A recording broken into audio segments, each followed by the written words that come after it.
എറണാകുളത്തെ IOC bottling പ്ലാന്റിലെ തൊഴിലാളികളുടെ സമരം ഒത്തുതീർപ്പായി. ശമ്പളം വെട്ടിക്കുറച്ചതടക്കമുള്ള പ്രശ്നങ്ങൾ ഉയർത്തിയായിരുന്നു സമരം. ഇന്ന് രാവിലെ മുതലാണ് സമരം ആരംഭിച്ചത്.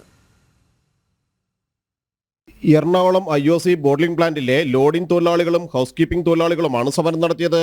പുലർച്ചെ മുതലെത്തിയ ലോറികളിലേക്ക് ഗ്യാസ് സിലിണ്ടറുകൾ ലോഡ് ചെയ്യുന്നത് നിർത്തിയതോടെ ലോറികൾ പ്ലാന്റിൽ കെട്ടിക്കിടന്നു. 6 ജില്ലകളിലേക്കുള്ള LPG വിതരണമായിരുന്നു മുടങ്ങിയത്. എറണാകുളം, തൃശൂർ, കോട്ടയം, ഇടുക്കി, പത്തനംതിട്ട, ആലപ്പുഴ ജില്ലകളിലേക്കുള്ള 150-ലേറെ ലോറികളാണ് കാത്തുകിടന്നത്. ശമ്പളം വെട്ടിക്കുറച്ചതിലും ഈ മാസത്തെ ശമ്പളം ലഭിക്കാത്തതിലും പ്രതിഷേധിച്ചായിരുന്നു സമരം. മംഗലാപുരത്തേക്കും കോഴിക്കോടേക്കും കൊല്ലത്തേക്കുമുള്ള ബുള്ളറ്റ് ടാങ്കറുകളും വാതകം നിറയ്ക്കാനാകാതെ നിർത്തിയിട്ടു. തുടർച്ചയായി നടന്ന ചർച്ചകൾക്കൊടുവിലാണ് പ്രശ്നപരിഹാരമായത്. IOC മാനേജ്മെന്റിന്റെ സാന്നിധ്യത്തിൽ കോൺട്രാക്ടർമാരും തൊഴിലാളികളും തമ്മിൽ നടത്തിയ ചർച്ചയിലാണ് തീരുമാനമായത്. തൊഴിലാളികൾ മുന്നോട്ട് വെച്ച ആവശ്യങ്ങളിൽ അനുകൂല തീരുമാനങ്ങൾ ഉറപ്പു നൽകിയതോടെ ആദ്യം ഹൗസ് കീപ്പിംഗ് തൊഴിലാളികളും പിന്നീട് ലോഡിംഗ് തൊഴിലാളികളും സമരം പിൻവലിച്ചു. ലോഡ് ലഭിക്കാതെ ഡ്രൈവർമാർ മണിക്കൂറുകളാണ് പുറത്തു കാത്തു നിൽക്കേണ്ടി വന്നത്.